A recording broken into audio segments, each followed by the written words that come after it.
لله نحمده ونستعينه ونستغفره ونعوذ بالله من شرور أنفسنا ومن سيئات أعمالنا من يهده الله فلا مضل له ومن يضلل فلا هادي له وأشهد أن لا إله إلا الله وحده لا شريك له وأشهد أن محمدا عبده ورسوله يا أيها الذين آمنوا اتقوا الله حق تقاته ولا تموتن إلا وأنتم مسلمون يا أيها الناس اتقوا ربكم الذي خلقكم من نفس واحدة وخلق منها زوجها وبث منهما رجالا كثيرا ونساء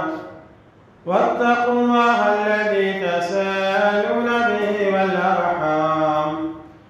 إن الله كان عليكم رقيبا يا أيها الذين آمنوا اتقوا الله وقولوا قولا سديدا يصلح لكم أعمالكم ويغفر لكم ذنوبكم ومن يطع الله ورسوله فقد فاز فوزا عظيما أما بعد فإن خير الحديث كتاب الله وخير الهدي هدي محمد صلى الله عليه وسلم وشر الأمور محدثاتها وكل محدثة بدعة وكل بدعة ضلالة وكل ضلالة في النار. وقال الله تعالى في كلامه المجيد: أعوذ بالله من الشيطان الرجيم بسم الله الرحمن الرحيم شهر رمضان الذي أنزل فيه القرآن هدى للناس وبينات من الهدى والفرقان. وقال في موضع آخر: يا أيها الذين آمنوا كتب عليكم الصيام كما كتب على الذين من قبلكم لعلكم تتقون.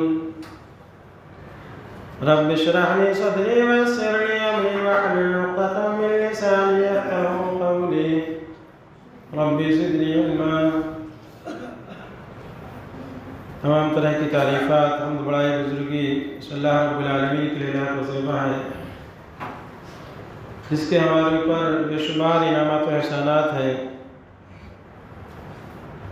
جس نے ہم انسانوں کو پیدا کیا اور وہ زمین پر بسنے والی تمام مخلوقات میں سب سے اشرف مخلوق بنایا، جس نے گزشتہ تمام امتوں پر اس امت کو فضیلت دی، جس نے اس امت کو رمضان اور شب قدر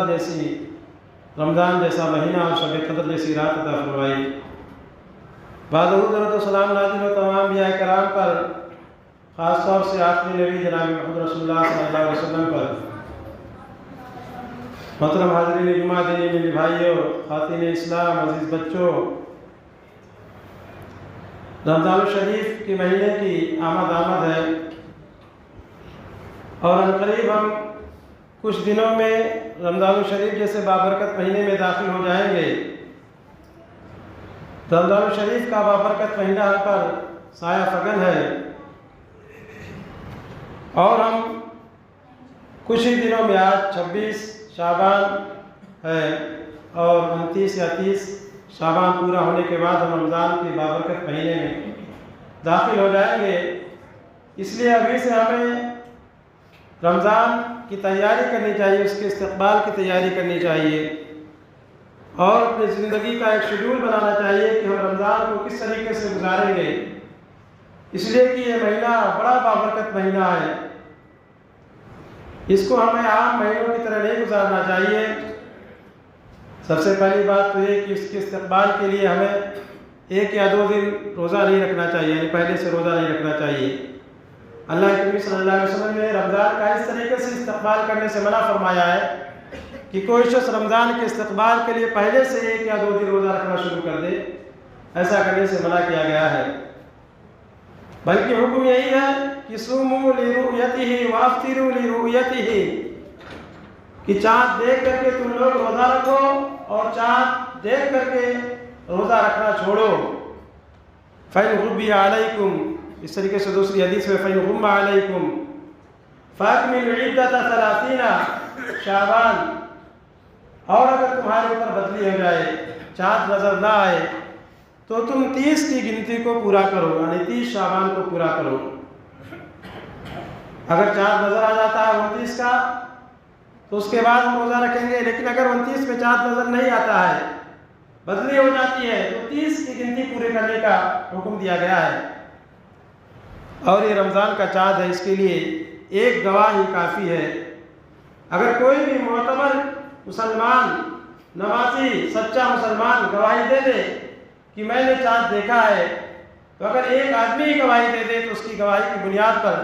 تمام لوگوں کو روزہ رکھنا ہے۔ عید کے چاند کے لیے 2 گواہ کا ہونا ضروری ہے، لیکن رمضان کے چاند کے لیے ایک ہی گواہ کا ہونا کافی ہے۔ تو اس لیے اگر کہیں سے شہادت ملتی ہے اور مطلع ایک ہی ہے، یعنی چاند کے طلوع ہونے کی جگہ ایک ہی ہے، ایک ہی وقت میں چاند طلوع ہوتا ہے، ایسی جگہ سے اگر ہمیں شہادت ملتی ہے، اگر ہم نے چاند نہیں دیکھا ہے، تو شہادت کی بنیاد پہ بھی ہم روزہ رکھیں گے۔ تو یہ رمضان کا استقبال کا طریقہ ہے، اور اسی طریقے سے اس مہینے کے آنے سے پہلے ہم اپنے آپ کو اس کے لیے تیار کر لیں۔ جس طریقے سے کوئی معزز مہمان کی جب آمد ہوتی ہے تو اس کی تیاری پہلے سے شروع ہو جاتی ہے، اور بڑھ کر کے اس کا استقبال کیا جاتا ہے، اس کی خاطر تواضع کی جاتی ہے، اور اس سے اس کے فیضیاب ہو جاتا ہے۔ تو اسی طریقے سے یہ رمضان الشریف کا بابرکت مہینہ ہمارے لیے ایک معزز مہمان کی حیثیت رکھتا ہے۔ ہمیں اس کے لیے بڑھ کر کے استقبال کرنا چاہیے، اور وہ اپنے دامن میں جو نیکیاں لے کر کے آتا ہے، اس نیکیوں سے اپنے دامن کو بھر لینا چاہیے، ورنہ رمضان تو آئے گا چلا جائے گا۔ جس طریقے سے دن و رات آتے ہیں چلے جاتے ہیں، جس طریقے سے گردش ایام یہ چلتے رہتے ہیں، اسی طریقے سے ہماری زندگی میں بھی رمضان آئے گا چلا جائے گا، لیکن بدنصیب ہوں گے اگر ہم اس رمضان سے کوئی فائدہ حاصل نہیں کر پائیں گے۔ اس لیے وہ مشہور حدیث کہ اللہ کے نبی صلی اللہ علیہ وسلم ایک مرتبہ ممبر پر چڑھے تو آپ صلی اللہ علیہ وسلم نے آمین کہا، پھر دوسرے سینے پہ آپ صلی اللہ علیہ وسلم نے قدم رکھا، آمین کہا، پھر آپ صلی اللہ علیہ وسلم نے آمین کہا، 3 مرتبہ اللہ کے نبی صلی اللہ علیہ وسلم نے آمین کہا۔ تو صحابہ کرام نے آپ صلی اللہ علیہ وسلم سے پوچھا کہ اے اللہ کے نبی، آج آپ نے خلاف معمول ممبر پر چڑھتے وقت 3 مرتبہ آمین کہا، اس کی وجہ کیا ہے؟ تو اللہ کے نبی صلی اللہ علیہ وسلم نے فرمایا کہ میرے پاس جبرائیل آئے تھے، اور جبرائیل علیہ السلام نے کہا کہ اس شخص کی ناک خاک آلود ہو، یہ بددعائیہ جملہ ہے، یعنی اللہ کی رحمت سے وہ شخص دور ہو، وہ شخص بڑا ہی ناکام و نامراد ہو جس نے رمضان کو پایا اور اپنے گناہوں کی مغفرت اللہ تعالیٰ سے نہ کروا لی۔ یعنی رمضان کا مہینہ ملنے کے باوجود بھی اگر اپنے گناہوں کی مغفرت نہ کرا لی، اپنے آپ کو جنت کا حقدار نہ کہلوا لیا، تو ایسی صورت میں اس شخص کے لیے بہت بڑی بدنصیبی ہے، اس شخص کی ناک آلود ہو۔ جبرائیل امین نے جملہ کہا تو اللہ کے نبی صلی اللہ علیہ وسلم نے آمین کہا۔ اس طریقے سے آپ صلی اللہ علیہ وسلم نے فرمایا کہ جبرائیل امین نے بھی فرمایا کہ اس شخص کی ناک آلود ہو جس کے سامنے آپ کا ذکر آئے اور وہ آپ کے اوپر درود نہ بھیجے، یعنی جس شخص کے سامنے اللہ کے نبی صلی اللہ علیہ وسلم کا ذکر آئے اور وہ صلی اللہ علیہ وسلم نہ کہے، وہ آپ کے اوپر درود نہ بھیجے، تو اللہ تعالیٰ کی رحمت سے وہ دور ہو، اس شخص کی ناک آلود ہو، بد دعا کر رہے ہیں جبرائیل امین اور اللہ کے نبی صلی اللہ علیہ وسلم، جو کہ تمام نبیوں میں سب سے افضل نبی ہے، تمام نبیوں کے سردار ہیں، امام الانبیاء ہیں، وہ آمین کہہ رہے ہیں۔ اس طریقے سے اللہ کے نبی صلی اللہ علیہ وسلم نے فرمایا کہ جبرائیل نے بھی کہا کہ وہ شخص جو اپنے والدین میں سے دونوں کو یا کسی ایک کو بڑھاپے کی عمر میں پایا اور ان کی خدمت کر کے جنت نہ حاصل کر سکا، تو اس شخص کی ناک خاک آلود ہو، اللہ کی رحمت سے وہ دور ہو شخص۔ اللہ کے نبی صلی اللہ علیہ وسلم نے آمین کہا۔ تو حدیث یہ بتلاتی ہے کہ رمضان کا مہینہ اگر ہم پا جائیں اور اللہ رب العالمین کی اپنی بخشش نہ کروا لے تو ہم سے زیادہ بدنصیب شخص، ہم سے زیادہ محروم شخص کوئی نہیں ہوگا۔ اسی لیے پہلے سے ہمیں اس کی تیاری کرنی چاہیے، پہلے سے ہمیں اس بات کا عزم مصمم کرنا چاہیے کہ اس رمضان میں ہم زیادہ سے زیادہ نیکی حاصل کریں گے، اپنے گناہوں کی مغفرت اللہ تعالیٰ سے کروائیں گے، توبہ استغفار کریں گے۔ اس رمضان کے ایک ایک لمحے کو، ایک ایک منٹ کو، ایک ایک سیکنڈ کو ہم قیمتی سمجھ کر کے اللہ تعالیٰ کی عبادت میں گزاریں گے۔ اس لیے کہ رمضان پا جانا بہت بڑی سعادت کی بات ہے، بہت بڑی خوش نصیبی کی بات ہے۔ کتنے لوگ ایسے ہیں جو دو تین دن بچے ہیں، اگر اللہ تعالیٰ کی مشیت ثابت نہیں ہوگی تو اس سے پہلے ہی دنیا سے چلے جائیں گے۔ اگر ہمیں رمضان کا مہینہ مل جائے گا تو ہمارے لیے بڑی بڑی خوش نصیبی کی بات ہوگی، بڑی سعادت کی بات ہوگی۔ طلحہ بن عبید اللہ، ان سے حدیث مروی ہے، طلحہ بن عبید اللہ رضی اللہ عنہ کہتے ہیں کہ دو شخص اللہ کے نبی صلی اللہ علیہ وسلم کے پاس آئے اور دونوں نے بیک وقت ایک ہی وقت میں اسلام قبول کیا، اور ان میں سے ایک شخص زیادہ عبادت گزار تھا اور اس کی شہادت ہو گئی۔ اس کے بعد ایک سال کے بعد دوسرے شخص کی وفات ہوئی اور اس کے مقابل میں کم عبادت گزار تھا اور اس کی فطری موت واقع ہوئی۔ لیکن طلحہ بن عبید اللہ کہتے ہیں کہ میں نے خواب میں دیکھا کہ دوسرا شخص جس کی فطری موت واقع ہوئی، جو پہلے کے مقابل میں جو شہید ہوا تھا اس کے مقابل میں کم عبادت گزار تھا، لیکن جنت میں پہلے داخل ہو گیا۔ صبح جب ہوئی تو انہوں نے اپنے اس خواب کا ذکر لوگوں سے کیا تو لوگوں نے تعجب کیا کہ پہلا شخص جو زیادہ عبادت گزار تھا وہ شہادت کی موت پایا، اس سے پہلے دوسرا شخص کیسے جنت میں داخل ہو گیا؟ اللہ کے نبی صلی اللہ علیہ وسلم نے فرمایا کیا ایسی بات نہیں ہے کہ بعد میں جو ایک سال زندہ رہا اگرچہ اس کی فطری موت واقع ہوئی لیکن اس نے ایک سال رمضان کا مہینہ زیادہ پایا، اس نے ایک سال نمازیں زیادہ پڑھی، اسی لیے دونوں کے درمیان جنت میں اس طریقے سے فاصلہ ہوگا جس طریقے سے زمین و آسمان کے درمیان فاصلہ ہے۔ ذرا غور کیجیے، رمضان کا مہینہ پانا کتنی بڑی سعادت کی بات ہے کہ اللہ تعالیٰ ایک مرتبہ آپ کو یہ موقع نصیب پھر کر رہا ہے، تو بڑی بڑی سعادت کی بات ہے کہ آپ یہ رمضان کا مہینہ پا رہے ہیں۔ اس کے ذریعے آپ جنت کا حقدار کہلوا سکتے ہیں، اپنے آپ کو حقدار بنوا سکتے ہیں، آپ اپنے گناہوں کی مغفرت طلب کر سکتے ہیں اس رمضان کے ذریعے۔ اس لیے کہ رمضان کے بابرکت مہینے میں حدیث میں آتا ہے کہ اللہ تعالیٰ ہر رات ہر دن کچھ لوگوں کو جہنم سے آزادی کا پروانہ دیتا ہے۔ اللہ رب العالمین ان کو جہنم سے آزاد کرتا ہے، رمضان کی ہر رات ہر دن میں اللہ رب العالمین یہ کرتا رہتا ہے۔ اگر اللہ رب العالمین ہمیں ان خوش نصیبوں میں کر دے کہ ہمیں بھی اللہ تعالیٰ جہنم سے آزاد کر دے، ہر جنت کے حقدار بن جائے، تو ہمارے لیے کتنی بڑی خوش نصیبی کی بات ہوگی۔ اللہ رب العالمین نے قرآن کریم میں فرمایا فَمَنْ زُحْزِحَ عَنِ النَّارِ وَأُدْخِلَ الْجَنَّةَ فَقَدْ فَازَ، کہ جو شخص جہنم کی آگ سے دور ہو گیا اور جنت میں داخل ہو گیا تو وہ کامیاب ہو گیا۔ اللہ رب العالمین فرما رہا ہے کہ جو شخص جہنم سے دور ہو گیا، جنت میں داخل ہو گیا تو وہ کامیاب ہو گیا، حقیقی کامیابی اس نے حاصل کر لی۔ اس لیے کہ جنت کا ملنا سب سے بڑی کامیابی ہے۔ جہنم سے آدمی بچ جائے، اللہ تعالیٰ کسی کو جہنم سے آزادی کا پروانہ دے دے، اس کے لیے سب سے بڑی کامیابی ہے۔ دنیا میں مال و دولت کا مل جانا یہ کوئی کامیابی نہیں ہے۔ مال و دولت تو اللہ رب العالمین نے ہمارے نصیب میں جو لکھی ہے، اگر ہم محنت کریں گے تو ملے گی، لیکن حقیقی کامیابی ہمارے لیے یہ ہے کہ ہم اپنے آپ کو جنت کا حقدار کہلوا لے جائیں۔ وَمَا الْحَيَاةُ الدُّنْيَا إِلَّا مَتَاعُ الْغُرُورِ، اللہ تعالیٰ فرما رہا ہے کہ دنیاوی زندگی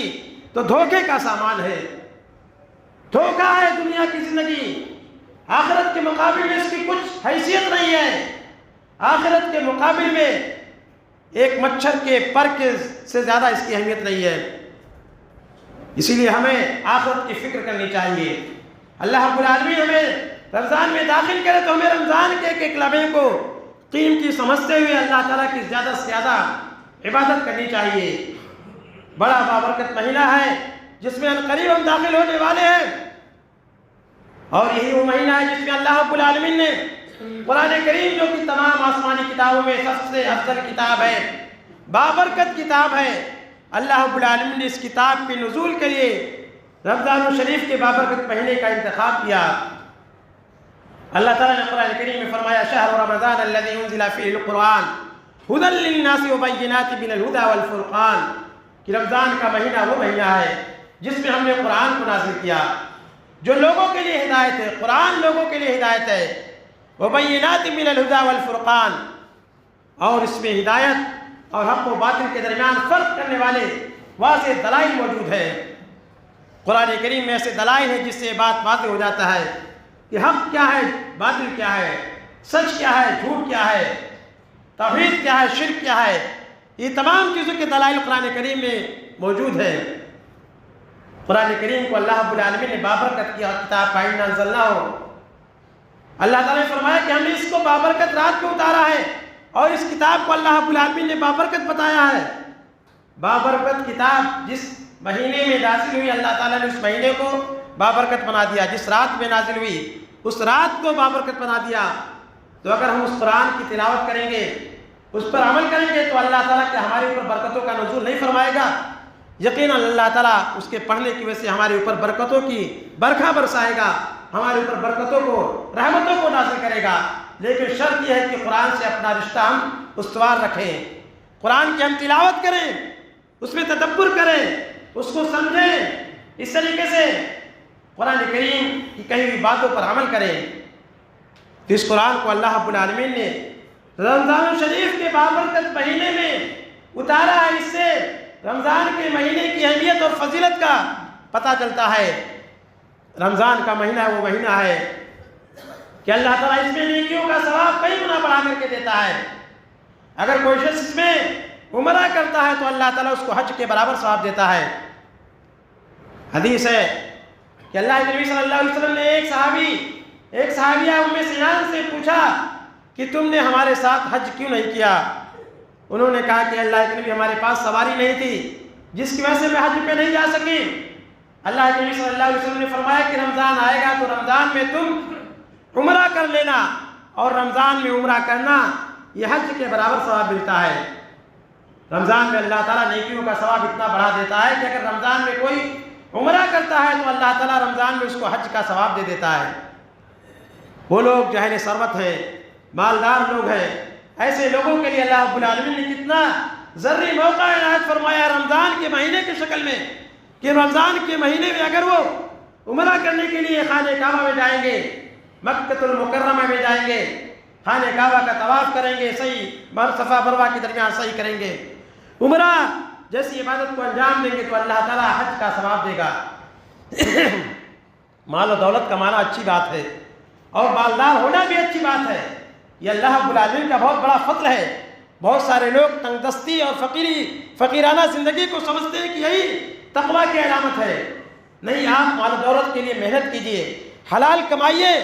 اور مال و دولت یہ ایسی چیز ہے جس کے ذریعے آپ نیکی کما سکتے ہیں، آپ اپنے حسنات میں اضافہ کر سکتے ہیں۔ یہی رمضان کے موقع پر وہ لوگ جو غریب ہیں بیچارے وہ تو نہیں جا سکتے ہیں، مالدار لوگ ہی عمرہ کرنے کے لیے جا سکتے ہیں۔ تو کتنا بہترین موقع اللہ رب العالمین نے ایسے لوگوں کو نصیب فرمایا ہے۔ اسی لیے وہ حدیث ہے کہ غریب صحابہ مالدار صحابہ دونوں کے درمیان جب مقابلہ آرائی ہوتی ہے اور اللہ کے نبی صلی اللہ علیہ وسلم یہ نسخہ عطا فرماتے ہیں کہ ہر نماز کے بعد 33 مرتبہ سبحان اللہ، 33 مرتبہ الحمدللہ، 34 مرتبہ اللہ اکبر کہا کرو۔ مالدار صحابہ کو بھی جب یہ تسبیحات کا علم ہو جاتا ہے، اس وظیفے کا علم ہو جاتا ہے، مالدار صحابہ بھی نمازوں کے بعد ان تسبیحات کو پڑھتے رہتے ہیں۔ پھر غریب صحابہ جب اللہ کے نبی صلی اللہ علیہ وسلم کے پاس جاتے ہیں اور کہتے ہیں کہ اللہ کے نبی، مالدار صحابہ کو بھی اس کا علم ہو چکا ہے، مالدار صحابہ بھی اس چیز کو پڑھنے لگے ہیں، تو اللہ کے نبی صلی اللہ علیہ وسلم نے کیا فرمایا تھا؟ آپ صلی اللہ علیہ وسلم نے فرمایا ذالک فضل اللہ یؤتیہ من یشاء، یہ مال اللہ تعالیٰ کا فضل ہے، اللہ تعالیٰ جس کو چاہتا ہے نوازتا ہے، جس کو چاہتا ہے دیتا ہے۔ یعنی مال کو اللہ رب العالمین نے اچھی چیز، اللہ کے نبی صلی اللہ علیہ وسلم نے اچھی چیز قرار دیا اور کہا کہ اللہ کا فضل ہے، اللہ تعالیٰ جس کو چاہتا ہے دیتا ہے۔ یعنی مال کے ذریعے ہم نیکی حاصل کر سکتے ہیں، ہم زکوٰۃ نکال سکتے ہیں، صدقہ و خیرات کر سکتے ہیں، غریبوں کی مدد کر سکتے ہیں، رمضان میں یتیم و بیواؤں کی خبرگیری کر سکتے ہیں، ان کے افطار کا انتظام کر سکتے ہیں، یتیم بچوں کے کپڑے کا انتظام کر سکتے ہیں۔ یہ ساری چیزیں ایسی ہیں جو ہم صرف مال کے ذریعے کر سکتے ہیں، مال کے ذریعے اس نیکی کو ہم حاصل کر سکتے ہیں۔ حج و عمرہ کر سکتے ہیں، اور بھی بہت ساری نیکیاں ہیں۔ تو مال یہ اللہ تعالیٰ کا فضل ہے، ہمیں مال کمانا چاہیے حلال طریقے سے، یہی حرام طریقہ نہیں اپنانا چاہیے۔ تو رمضان کے مہینے میں اگر کوئی شخص عمرہ کرتا ہے تو اللہ تعالیٰ اس کو حج کے برابر ثواب دیتا ہے۔ رمضان کا مہینہ جب سایہ فگن ہوتا تھا تو اللہ کے نبی صلی اللہ علیہ وسلم اپنے صحابہ کو مبارکباد دیا کرتے تھے، اللہ کے نبی صلی اللہ علیہ وسلم خوشخبری سنایا کرتے تھے، اور آپ صلی اللہ علیہ وسلم کہا کرتے تھے کہ رمضان کا مہینہ تم پر سایہ فگن ہے، یہ وہ مہینہ ہے جس میں شیاطین قید کر دیے جاتے ہیں، جنت کے سارے دروازے کھول دیے جاتے ہیں، جنت کا کوئی دروازہ بند نہیں رکھا جاتا ہے، جہنم کے سارے دروازے بند کر دیے جاتے ہیں، جہنم کا کوئی دروازہ کھلا نہیں رکھا جاتا ہے۔ شرکت شیاطین کو اللہ رب العالمین قید کر دیتا ہے تاکہ بندہ آزاد ہو کر کے اللہ تعالیٰ کی عبادت کر سکے۔ اور اسی مہینے میں ایک رات ہے جس کا ثواب 1000 مہینوں کی عبادت سے بڑھ کر کے ہے، اور جو اس سے محروم رہا بہت بڑے خیر سے محروم رہا۔ اللہ کے نبی صلی اللہ علیہ وسلم نے حدیث میں فرمایا کہ شیاطین قید کر دیے جاتے ہیں۔ شیطان یہ انسان کے دشمن ہے، اور شیطان اتنا بڑا دشمن ہے کہ کھلا دشمن ہے۔ اس نے اللہ تعالیٰ سے وعدہ لیا ہے کہ میں انسان کو بہکاؤں گا، آگے سے، پیچھے سے، دائیں سے، بائیں سے، ہر جانب سے وہ اس کوشش میں لگا رہتا ہے کہ کس طریقے سے انسان کو غلط کاموں میں لگائے، کس طریقے سے اس کے معصیت کا ارتکاب کروائے، کس طریقے سے اس کو صراط مستقیم سے بھٹکائے، ہمیشہ اسی کام میں لگا رہتا ہے۔ اسی لیے اللہ رب العالمین شر شیاطین کو قید کر دیتا ہے تاکہ انسان کھل کر کے اللہ کی عبادت کر سکے، اور اللہ کی عبادت میں اس کو کوئی چیز روک نہ سکے۔ اس لیے انسان اگر تھوڑی سی کوشش کرے تو رمضان میں آسانی سے عبادتیں کر لیتا ہے۔ یہ رمضان کا روزہ جو رکھتا ہے، عام دنوں میں دیکھا جائے تو اتنے دنوں میں اتنے گھنٹے بھوکا رہنا مشکل ہو جاتا ہے، لیکن رمضان میں آسانی سے ہم روزہ رکھ لیتے ہیں، لگاتار 30 دن کا روزہ رکھ لیتے ہیں۔ یہ اللہ رب العالمین کی رحمت ہی تو ہے۔ قرآن کریم کی اتنی زیادہ ہم تلاوت کر لیتے ہیں کیونکہ شیاطین قید کر دیے جاتے ہیں۔ شیاطین جو انسان کے دشمن ہیں ان کو اللہ رب العالمین جگڑ دیتا ہے، بات دیتا ہے اللہ رب العالمین۔ تو اللہ رب العالمین نے رمضان کی خصوصیت رکھی ہے کہ اس میں شیطانوں کو اللہ تعالیٰ قید کر دیتا ہے۔ یہ رمضان کا مہینہ بڑا بابرکت مہینہ ہے، اور اس مہینے میں اللہ رب العالمین نے روزے کو فرض کیا ہے۔ روزہ اتنی اہم عبادت ہے کہ اللہ رب العالمین نے فرمایا یا ایھا الذین آمنوا کتب علیکم الصیام کما کتب علی الذین من قبلکم لعلکم تتقون۔ اے ایمان والو، تم پر روزہ فرض کیا گیا ہے۔ یا ایھا الذین آمنوا کتب علیکم الصیام کما کتب علی الذین من قبلکم، جس طریقے سے تم سے پہلے لوگوں پر روزہ فرض کیا گیا تھا، جس طریقے سے پچھلی امتوں پر روزہ فرض کیا گیا تھا، اس طریقے سے تمہارے اوپر بھی فرض کیا گیا ہے۔ یعنی یہ کوئی بار گرا نہیں ہے جو تمہارے اوپر لاد دیا گیا ہے، بلکہ اس چیز کو پہلی امتیں بھی کر کے چلی آئی ہیں۔ ایسا انداز اللہ رب العالمین نے اس لیے اختیار کیا ہے تاکہ انسان اس کو کرنے کے لیے اس کو تیار ہو جائے اور اس کو آسان سمجھنے لگے۔ اسی لیے اللہ رب العالمین نے کہا کہ تم سے پہلے لوگوں پر بھی فرض کیا گیا تھا۔ مقصد کیا ہے؟ لعلکم تتقون، تاکہ تمہارے اندر تقوی آ جائے، تاکہ تم اللہ رب العالمین سے ڈرنے والے بن جاؤ، تاکہ تم متقی و پرہیزگار بن جاؤ، تاکہ تمہارے اندر یہ چیز آ جائے کہ خلوت ہو یا جلوت، ہر جگہ تمہارے دل میں اللہ تعالیٰ کا ڈر سما جائے، چاہے تم تنہائی میں ہو یا لوگوں کے سامنے ہو، ہر جگہ تم برائی سے رک جاؤ۔ تقوی کا مطلب یہ ہے کہ انسان اللہ تعالیٰ کا اس قدر ڈر پیدا کر لے کہ وہ برائیوں سے رک جائے۔ ایسا نہ ہو کہ لوگوں کے سامنے تم متقی و پرہیزگار بنا پھرے، لیکن جب تنہائی میں رہے تو اس وقت گناہ کا کام کرے، موبائل پر ننگی اور نیم اوریا تصویریں دیکھے، اس طریقے سے موبائل کا غلط استعمال کرے، یا تنہائی میں اور بھی غلط قسم کے کام کرے۔ نہیں، اگر کسی کے اندر تقویٰ پیدا ہو جائے گا تو چاہے وہ خلوت ہو گیا جلوت، ہر جگہ وہ اللہ تعالیٰ سے ڈرے گا،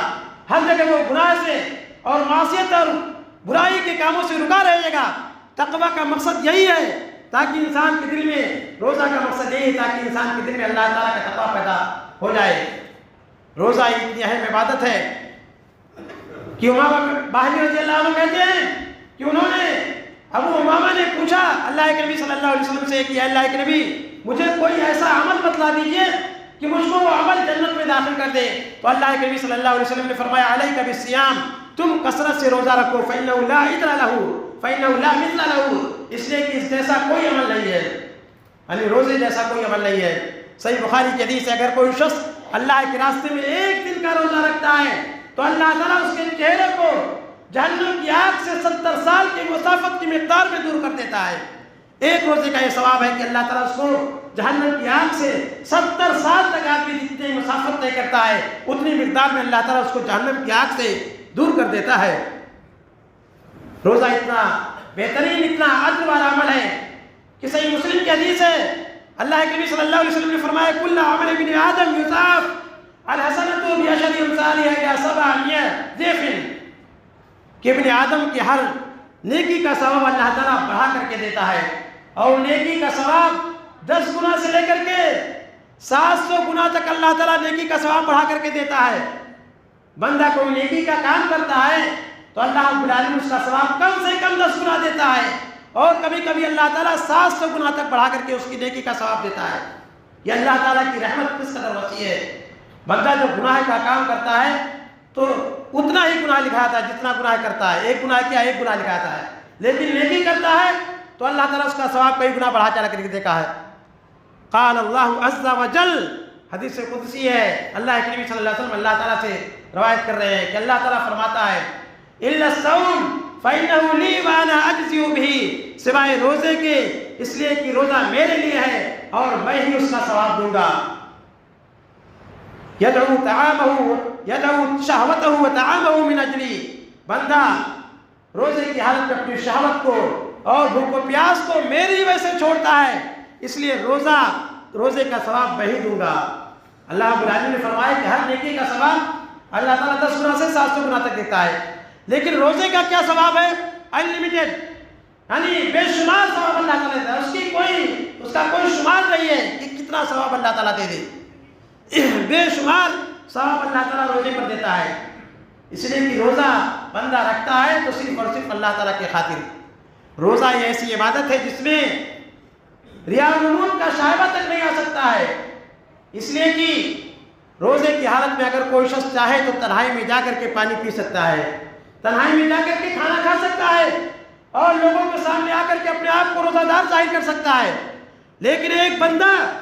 جب روزے کی حالت میں ہوتا ہے، تنہائی میں بھی رہتا ہے، تو اللہ رب العالمین کے خوف کی وجہ سے رکا رہتا ہے، اس کا ہاتھ کھانے کی طرف نہیں جاتا ہے، اس کا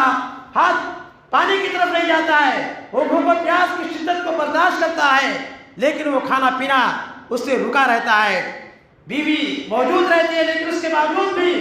نفسی خواہشات کو، جنسی خواہشات کو اس سے پورا نہیں کرتا ہے روزے کی حالت میں، کیونکہ اپنی شہوت سے رکا رہتا ہے اللہ تعالیٰ کی وجہ سے۔ تو روزہ یہ صرف حرام چیزوں کے چھوڑنے کا نام نہیں ہے، بلکہ حلال چیزوں کو بھی چھوڑنے کا نام ہے، چونکہ اللہ تعالیٰ کا حکم ہے کہ حلال چیزوں کو بھی روزے کی حالت میں چھوڑ دیا جائے۔ اس لیے بندہ روزے کی حالت میں ان تمام چیزوں سے رکا رہتا ہے، اس لیے اللہ تعالیٰ نے فرمایا کہ روزہ بندہ میرے لیے رکھتا ہے اور میں ہی روزے کا ثواب دوں گا، کتنا ثواب دے دوں اللہ تعالیٰ اس کو شمار میں نہیں لاتا ہے۔ تو روزہ یہ بڑی اہم عبادت ہے۔ روزے کے بہت سارے فوائد بھی ہیں، طبی لحاظ سے بھی ڈاکٹر حضرات بتاتے ہیں کہ اس کے طبی لحاظ سے بھی فائدے ہیں۔ تصوم یہ حدیث تو ضعیف ہے کہ روزہ رکھو صحت مند رہو گے، یہ حدیث صحیح نہیں ہے، لیکن اس کے باوجود بھی اطباء ڈاکٹر حضرات بتلاتے ہیں کہ روزے کی حالت میں بندہ جب بھوکا رہتا ہے تو اس کے معدے کو، اس کے جسم کو آرام ملتا ہے، اور 1 مہینے تک اس طریقے سے اس کو آرام ملتا ہے، تو اس کی صحت و تندرستی میں اضافہ ہوتا ہے، اور بندہ بہت ساری بیماریوں سے بچ جاتا ہے، بہت ساری بیماریوں سے محفوظ ہو جاتا ہے۔ اور روزہ یہ ہمیں صبر و تحمل کا درس دیتا ہے، یہ مشقت کو برداشت کرنے کا عادی بناتا ہے۔ ایک روزہ دار روزے کی حالت میں کھانے پینے سے رکا رہتا ہے، اس طریقے سے اس کے اندر صبر کا جذبہ پیدا ہوتا ہے کہ ضرورت پڑنے پر کبھی کبھی ایسے حالات آ جاتے ہیں کہ آدمی کو بھوک و پیاس کی شدت برداشت کرنی پڑتی ہے، ایسے حالات پیش آ جاتے ہیں کہ کئی گھنٹے تک بھوکا رکھنا پڑتا ہے، پیاسا رہنا پڑتا ہے۔ تو روزہ ہمیں اس کی تربیت کرتا ہے، روزہ ہمیں صبر و تحمل کا عادی بناتا ہے، مشقتوں کو برداشت کرنے کا عادی بناتا ہے۔ روزہ ہمیں اتحاد و اتفاق کا درس دیتا ہے۔ دنیا کے تمام مسلمان ایک ہی وقت میں کھانے پینے کو چھوڑ دیتے ہیں، اور جب سورج غروب ہو جاتا ہے تو تمام مسلمان ایک ساتھ کھانا پینا شروع کرتے ہیں۔ تو ہمیں اتحاد و اتفاق کا درس دیتا ہے، کس طریقے سے زندگی کے تمام معاملات میں مسلمانوں کو متحد رہنا چاہیے، متفق رہنا چاہیے۔ اتحاد و اتفاق سے کام لینا چاہیے، مل جل کر کے رہنا چاہیے۔ یہ روزہ ہمیں اس بات کا درس دیتا ہے۔ روزہ ہمیں غریبوں کے ساتھ ہمدردی اور وقات اس طریقے سے غریبوں کی مدد کرنے کی طرف دعوت دیتا ہے۔ ہمیں بھوک کی شدت کیا ہوتی ہے اس کو ہمیں پتہ چلتا ہے روزے کی حالت میں، اور ہم غریبوں کی مدد کرتے ہیں۔ روزے کی حالت میں جب ہم روزہ رکھتے ہیں تو بھوک و پیاس کی جب شدت ہمیں ستاتی ہے تو ہمیں احساس ہوتا ہے کہ اس طریقے سے کتنے غریب اور نادار لوگ ہیں جو سال تک اس طریقے سے ایک ایک وقت کے کھانے پہ گزارا کرتے ہیں، نان شبینہ کے محتاج رہتے ہیں۔ کتنے لوگوں کو کھانے کی روٹی تک میسر نہیں ہوتی ہے، تو ایسے لوگوں کے تئیں ہمارے اندر ہمدردی کا جذبہ پیدا ہوتا ہے اور ہم ان کی مدد کرتے ہیں۔ تو روزے کا یہ بھی ایک مقصد ہے، اور روزہ یہ اللہ رب العالمین کی اطاعت کا ایک عظیم ظہر ہے، اس لیے کہ روزے کی حالت میں جس طریقے سے بندہ سے کہا گیا ہے کہ آپ کہہ دیجیے قل ان صلاتی و نسکی و محیای و مماتی، کہ آپ کہہ دیجیے کہ میرا مرنا، میرے جینا، میری موت، میری حیات، میری قربانی سب کچھ اللہ کے لیے ہے۔ تو بندہ اپنی زندگی کو اللہ کے لیے کر کے دکھاتا ہے، اس لیے کہ روزے کی حالت میں اللہ تعالیٰ نے حکم دیا کہ تم صبح صادق کے وقت یعنی اس سے پہلے سحری کھا لو، فجر کی اذان سے پہلے سحری کھا لو۔ تو تمام لوگ اللہ تعالیٰ کی حکم کی تعمیل میں پہلے سحری کھا لیتے ہیں، اور پھر چونکہ اللہ تعالیٰ کا حکم ہے کہ غروب آفتاب کے بعد کھانا پینا شروع کرو، اللہ رب العالمین کے حکم کے اطاعت میں، رسول کے حکم کے اطاعت میں تمام لوگ کھانا پینا شروع کر دیتے ہیں۔ اس طریقے سے جن چیزوں سے بچنے کا حکم دیا گیا ہے تمام چیزوں سے بچے رہتے ہیں، یعنی گویا کہ یہ ثابت کر کے دکھاتے ہیں کہ اے اللہ، ہم نے جو کہا ہے کہ میری زندگی اللہ کے لیے ہے تو یقیناً ہم اس میں پکے ہیں، سچے ہیں، ہم نے اس چیز کو کر کے دکھا دیا ہے۔ جس وقت تیرا حکم ہوگا کہ کھاؤ اس وقت ہم کھائیں گے، جس وقت تیرا حکم ہوگا پیو اس وقت ہم پیئیں گے، اور جس وقت تیرا حکم ہوگا کھانے پینے سے رک جاؤ اس وقت ہم رکے رہیں گے۔ اور انسان کر کے پریکٹیکل طور پر اللہ رب العالمین کے سامنے اپنے آپ کو دکھا دیتا ہے۔ اور اللہ تعالیٰ نے ہمیں تو اسی لیے پیدا کیا ہے کہ ہم اللہ رب العالمین کے سامنے اپنی عبودیت کو، اپنی بندگی کو، اپنی غلامی کو ظاہر کریں، اور ہم اس بات کا اعلان کریں کہ اللہ تو ہمارا رب ہے، ہم تیرے غلام ہیں۔ اللہ تعالیٰ نے ہمیں اسی عبادت کے لیے دنیا میں پیدا کیا ہے۔ وَمَا خَلَقْتُ الْجِنَّ وَالْإِنسَ إِلَّا لِيَعْبُدُونِ، میں نے جناتوں اور انسانوں کو صرف اور صرف اپنی عبادت کے لیے پیدا کیا ہے۔ تو عبادت کا ایک حسین موقع اللہ رب العالمین ہمیں عنایت فرماتا ہے، اور عبادت ہم کریں گے تو اس میں کچھ اللہ کا فائدہ نہیں ہے بلکہ خود ہمارا فائدہ ہوگا کہ ہم اپنے آپ کو جنت کی نعمتوں کا مستحق قرار پائیں گے۔ اس میں اللہ کا کوئی فائدہ نہیں۔ حدیث مشہور حدیث ہے کہ اگر تمام کے تمام لوگ تمہیں جو سب سے زیادہ متقی اور پرہیزگار ہے اس کے مانند ہو جائیں تو اللہ تعالیٰ کی بادشاہت میں کوئی اضافہ ہونے والا نہیں ہے، اور تمام کے تمام لوگ اگر تمہیں جو سب سے زیادہ سرکش ہے، نافرمان ہے، اس کی طرح ہو جائیں تو اللہ تعالیٰ کی بادشاہت میں کوئی کمی واقع ہونے والی نہیں ہے۔ تو اللہ رب العالمین کا اس میں کچھ فائدہ نہیں ہے بلکہ ہمارا فائدہ ہے۔ ہم اللہ تعالیٰ کی عبادت کریں گے تو خود ہمارا اس میں فائدہ ہوگا۔ اللہ رب العالمین تو غنی ہے، اللہ تعالیٰ تو غنی ہے، اللہ تعالیٰ تمام چیزوں سے بے نیاز ہے۔ یا ایھا الناس انتم الفقراء الی اللہ، کہ تم سب کے سب فقیر ہو، اللہ رب العالمین کے دربار میں ہم سب فقیر ہیں، محتاج ہیں، لیکن اللہ تعالیٰ ان تمام چیزوں سے بے نیاز ہے۔ تو اسی لیے رمضان میں ہم عبادت کریں اور ہم یہ نہ سوچیں کہ ہم اللہ تعالیٰ کے اوپر کوئی احسان کریں گے، بلکہ خود ہمارا اس میں فائدہ ہوگا۔ اور رمضان کے ایک ایک لمحے کی ہم قدر کریں، اس میں زیادہ سے زیادہ اللہ تعالیٰ کی عبادت کریں، اس لیے کہ روزہ جو عبادت ہے اس کے بے شمار فضائل ہیں، اور آپ لوگ بارہا اس کو سنتے بھی رہتے ہیں کہ روزہ دار کے لیے ایک دروازہ اللہ رب العالمین نے ایک ریان دروازہ خصوصی طور سے تیار کر رکھا ہے، یعنی ایک اسپیشل دروازہ اللہ رب العالمین نے صرف اور صرف روزہ داروں کے لیے تیار کر رکھا ہے۔ قیامت کے دن روزہ داروں سے کہا جائے گا کہ کہاں ہے روزے دار، اس دروازے سے داخل ہو۔ جب روزے دار اس جنت کے دروازے سے داخل ہو جائیں گے تو وہ دروازہ بند کر دیا جائے گا، صرف اور صرف اس سے روزہ دار داخل ہوں گے۔ روزہ دار کے لیے دو وقت بہت ہی خوشی کے ہیں، ایک وقت جب وہ افطار کرتا ہے، افطار کے وقت روزے دار کو خوشی لاحق ہوتی ہے۔ اس طریقے سے دوسرا وقت جب وہ اللہ تعالیٰ سے ملاقات کرے گا اور اللہ تعالیٰ اس کے اس عمل کا، اس کے اس روزے کا ثواب دے گا، تو اس وقت بندے کو بہت زیادہ خوشی لاحق ہوگی۔ اور روزہ ایسی عبادت ہے کہ قیامت کے دن اللہ تعالیٰ کی بارگاہ میں خود سفارش کرے گا۔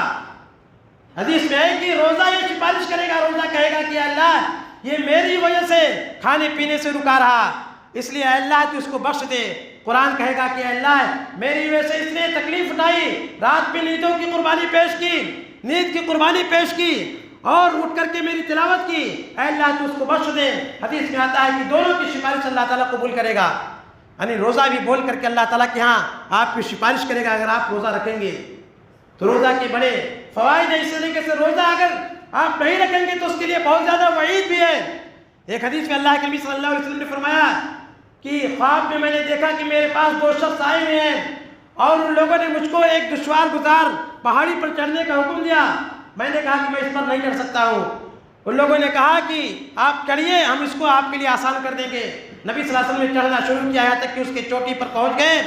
اور پھر وہاں آپ صلی اللہ علیہ وسلم نے کچھ لوگوں کی چیخ و پکار کی آوازیں سنی۔ اللہ کے نبی صلی اللہ علیہ وسلم نے پوچھا کہ یہ کن لوگوں کی آواز ہے؟ تو کہا گیا کہ جہنمیوں کی چیخ و پکار کی آواز ہے۔ پھر اور آپ صلی اللہ علیہ وسلم کو چڑھنے کا حکم دیا گیا۔ آپ صلی اللہ علیہ وسلم نے وہاں دیکھا کہ کچھ لوگ ایسے ہیں جن کو الٹے لٹکا دیا گیا ہے، ان کے باچوں کو چیر دیا گیا ہے جس سے خون رس رہا ہے، خون بہ رہا ہے۔ اللہ کے نبی صلی اللہ علیہ وسلم نے پوچھا کہ یہ کون لوگ ہیں؟ تو کہا گیا کہ یہ وہ لوگ ہیں جو روزہ کی حالت میں روزہ نہیں رکھا کرتے تھے۔ یعنی رمضان کا روزہ جو فرض ہے، اللہ تعالیٰ نے فرمایا کہ جس کو بھی یہ مہینہ ملے اس کو چاہیے کہ وہ روزہ رکھے، یہ فرض ہے۔ ہر بالغ و عاقل مسلمان مرد عورت کے اوپر فرض ہے۔ اگر کوئی اس میں کوتاہی کرتا ہے تو ایسی صورت میں اس کے لیے دردناک سزا ہے۔ تو اس لیے ہمیں روزے سے سستی نہیں کرنا چاہیے۔ بہت سارے لوگ ہوتے ہیں تندرست ہوتے ہیں اور ہٹے کٹے نوجوان ہوتے ہیں، لیکن رمضان کا مہینہ آتا ہے تو دو چار دوائیاں لے لیتے ہیں، سوچتے ہیں کہ ہم سے رخصت ہو گیا، اور ایسے لوگوں کو بعد میں بھی توفیق نہیں ملتی ہے کہ بعد میں جو روزہ چھوٹ گیا ہے اس کو پورا کر لیں۔ سوچتے ہیں کہ ہم سے روزہ معاف ہے، روزہ ہی معاف نہیں ہے، ہلکے پھلکے مریض کے لیے معاف نہیں ہے، بلکہ واقعی میں اگر کوئی مریض ہے تو اس کے لیے رخصت ہے کہ وہ بعد میں اس کی قضا کرے گا۔ تو اس لیے ہمیں بہانہ تلاش نہیں کرنا چاہیے۔ اللہ تعالیٰ نیتوں کو خوب جانتا ہے کہ تم کس لیے یہ دوائی لائے ہو، تم بچنا چاہتے ہو، اللہ تعالیٰ سے بچ نہیں سکتے ہیں۔ اللہ تعالیٰ تو وہ ہے جو علیم بذات الصدور ہے، دلوں کے بھید سے بھی واقف ہے۔ تمہارے دل میں کیا ہے، تم بہانہ تلاش کر رہے ہو، عذر تلاش کر رہے ہو یا واقعی میں معذور ہو، اللہ تعالیٰ اس چیز کو خوب جانتا ہے۔ تو اسی لیے ہمیں روزہ کی مشقت کو برداشت کرنا چاہیے۔ یرید اللہ بکم الیسر ولا یرید بکم العسر، اللہ تعالیٰ تمہارے لیے آسانی چاہتا ہے، سختی نہیں چاہتا ہے۔ اللہ تعالیٰ نہیں چاہتا ہے کہ میرے بندے مشقت میں پڑیں، میرے بندے تکلیف میں پڑیں۔ لا یکلف اللہ نفسا الا وسعها، اللہ تعالیٰ کسی نفس کو اس کے طاقت سے زیادہ مکلف نہیں بناتا ہے۔ انسان روزہ رکھ سکتا ہے، اتنے دن بھوکے پیاس کو برداشت کر سکتا ہے۔ اللہ تعالیٰ انسان کا خالق ہے، انسان کے بارے میں زیادہ جانتا ہے کہ انسان کتنے بوجھ کو اٹھا سکتا ہے، اسی لحاظ سے اللہ تعالیٰ نے انسان کو مکلف بنایا ہے۔ بہت سارے لوگ سوچتے ہیں کہ یہ تو بہت مشکل چیز ہے، کیسے اتنے گھنٹے ہم بھوک و پیاس کو برداشت کریں، بہت مشکل چیز ہے۔ کوئی مشکل چیز نہیں ہے، اللہ تعالیٰ نے انسان کے اوپر مکلف کیا ہے، انسان کو مکلف کیا ہے، تو اللہ رب العالمین جانتا ہے کہ انسان اس چیز کو کر سکتا ہے۔ تو اسی لیے ہمیں عذر اور جھوٹا عذر نہیں تلاش کرنا چاہیے، بلکہ روزہ رکھنا چاہیے۔ اور بھی دیگر مسائل انشاءاللہ رمضان کے مہینے میں ذکر کیے جائیں گے، وقفہ ذکر کیا جائے گا آپ لوگوں کے سامنے۔ کہنے کا مقصد یہ ہے کہ رمضان کا مہینے میں ہم قریب داخل ہونے والے ہیں، پہلے سے ہم اپنے آپ کو تیار کر لیں، زندگی کا ایک شیڈول بنا لیں کہ ہم روزہ تو رکھیں گے ہی، فرض نمازوں کی بھی تاکید کریں، یعنی فرض نماز کوئی بھی چھوٹنے نہیں پائے گی، اور ہم جماعت کے ساتھ نماز پڑھیں گے۔ ہم اس بات کا عزم مصمم کر لیں اور سنن نوافل کا بھی اہتمام کریں گے، تراویح کا بھی ہم اہتمام کریں گے، اس لیے کہ تراویح کی نماز اتنی زیادہ محبوب ہے کہ اللہ کے نبی صلی اللہ علیہ وسلم کو اس بات کا خدشہ لاحق ہو گیا کہ کہیں اللہ تعالیٰ اس کو فرض نہ کر دے، اسی لیے اللہ کے نبی صلی اللہ علیہ وسلم نے صحابہ کرام کو صرف 3 ہی دن تک تراویح کی نماز پڑھائی۔ اس لیے اس کو ہلکے میں نہ لیں کہ یہ تو سنت ہے، نفل ہے، اس کو پڑھنے کی کیا ضرورت ہے، نہیں، یہ بہت محبوب نماز ہے۔ اس لیے ہم ابھی سے اس بات کا عزم مصمم کر لیں کہ ہم تراویح کی نماز بھی ہم پڑھیں گے، ہم لوگوں کو افطاری بھی کرائیں گے، اس لیے کہ افطاری کرانے کا بھی بہت ثواب ہے۔ اگر کوئی افطاری کراتا ہے تو ایسی صورت میں اس کو بھی اتنا ثواب مل جاتا ہے۔ ہماری ماں اور بہنوں کو بھی چاہیے کہ وہ بھی اس بات کا عزم مصمم کر لیں کہ رمضان کا روزہ رکھیں گی، قرآن کی زیادہ سے زیادہ تلاوت کریں گی، اور ایسا نہیں ہوگا کہ افطار اور سحری کی تیاری میں سارا وقت گنوا دیں گی، نہیں، بلکہ افطار کی تیاری بھی کریں، اس نیت سے کریں کہ اگر آپ افطار کی تیاری کریں گے تو اللہ تعالیٰ آپ کو اس کا ثواب دے گا۔ نیت صحیح ہونی چاہیے، اگر نیت صحیح رہے گی تو اگر آپ افطار کا اہتمام کریں گے تو آپ کو اس کا بھی ثواب ملے گا۔ اور افطار کی تیاری کے وقت اور سحری بنانے کے لیے جب آپ اٹھیں تو اس وقت دعاؤں کا اپنی زبانوں پر ورد کریں، تسبیحات کا ذکر کریں، یعنی تسبیحات اور اذکار کے ذریعے اپنی زبان کو رطب اللسان رکھیں، چھوٹی چھوٹی تسبیحات ہیں اس کو پڑھتے رہیں، اور رمضان کے مہینے میں زیادہ سے زیادہ نیکی کمائیے۔ نیکیوں کا بہار کا موسم ہے، یہ نیکیاں کمانے کا موسم ہے۔ اس مہینے کے ایک ایک لمحے کو ہمیں غنیمت سمجھتے ہوئے زیادہ سے زیادہ اللہ تعالیٰ کی عبادت کرنی چاہیے۔ اللہ رب العالمین سے دعا ہے کہ اللہ تعالیٰ ہمیں رمضان کے مہینے میں، جو رمضان آنے والا، اللہ تعالیٰ اس مہینے میں ہمیں زیادہ سے زیادہ نیکیاں کمانے کی توفیق عطا فرما۔ اللہ رب العالمین تو اس کے روزوں کو رکھنے کی توفیق عطا فرما، اور قیام اللیل یعنی تراویح کی نماز کو ادا کرنے کی توفیق عطا فرما۔ رب العالمین تو اس مہینے میں ہمیں زیادہ سے زیادہ قرآن کی تلاوت کرنے کی توفیق عطا فرما۔ اس مہینے میں ہمیں غریبوں مسکینوں کی زیادہ سے زیادہ مدد کرنے کی توفیق عطا فرما، اپنے مال کو سخی اور فیاض بن کر کے خرچ کرنے کی توفیق عطا فرما۔ رب العالمین تو دنیا کے کسی کونے میں اگر مسلمان پریشان حال ہے تو اللہ تعالیٰ ان کی قریبی مدد فرما۔ رب العالمین تو مسلمانوں کا غلبہ عطا فرما۔ رب العالمین تو ہمارے ملک میں امن و امان فرما۔ رب العالمین تو ہمارے ملک کی مسلمانوں کی حفاظت فرما۔ رب العالمین تو تمام مسلمانوں کی درمیان اتحاد و اتفاق پیدا کر دے، ہمیں جب تک زندہ رکھ ایمان پر زندہ رکھ، اور ہمارا خاتمہ بالخیر کر، آمین۔